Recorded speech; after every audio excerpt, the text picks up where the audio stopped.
Hey everyone, this is Professor Matthews with your final video of this course. I want to thank each and every one of you for the efforts you've made to learn, to reach out, and to work together throughout this course. It's been such a pleasure to see all of you use the knowledge that you're gaining to really think of ways that you as social workers can impact social change.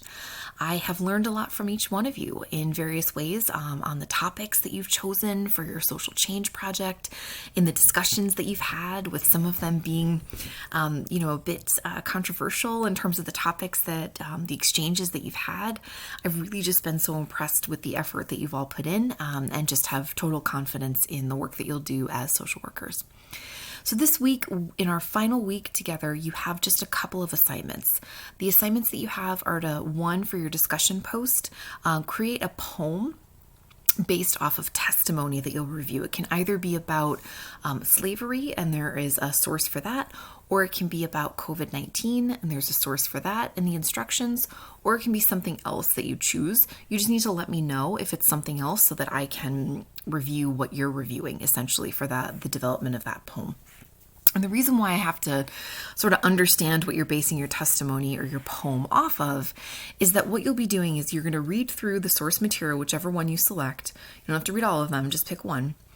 And what you'll do is you'll pick out about 15 or 20 words that you're seeing show up frequently in all the different testimonies, right? So if you choose the one on the pandemic, read through all those testimonies that are provided and think of what are words that you're seeing time and time again, right? It might be pandemic, it might be isolation. There's any number of things, right, that might be showing up as words with frequency in those poems. And they don't necessarily need to be with frequency, I should say. They should also be things that are just words that are standing out to you. What is kind of bubbling up for you as you're reading through those.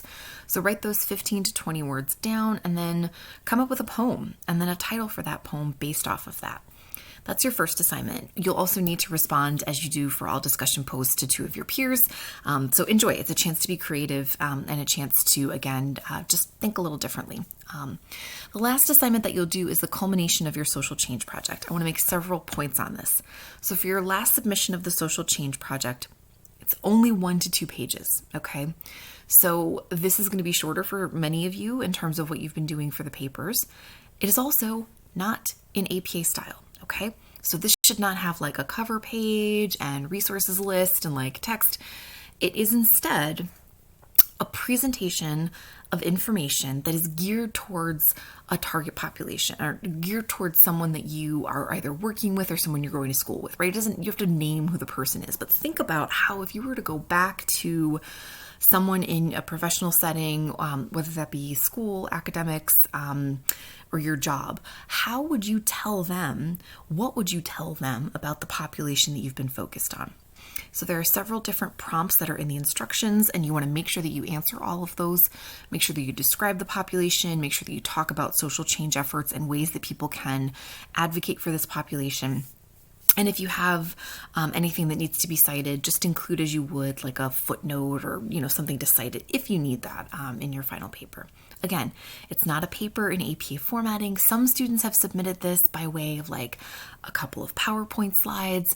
Some have done a Word document, but they've used visuals and graphics. Be creative. Be provocative. Be informative in this final paper. Again, not your normal paper, just 1 to 2 pages. And again, read through those instructions, have fun with it. This is an opportunity, again, to just share what you've learned.